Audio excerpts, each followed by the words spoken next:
Kalem tıraşı olan var mı? Bende var. Bende de var. Kalem tıraş makinesi mi? Evet, hem de en iyisinden. İyi izle.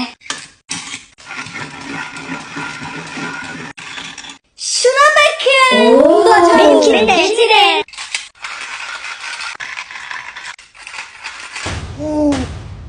Çöpleri ne Onları yapıyorsun? biriktirip saklıyorum. Şuna bakın. Bunları açmak kolay. Peki bunun kadar kalın bir kalemi açabilir mi? Tabii ki yapar.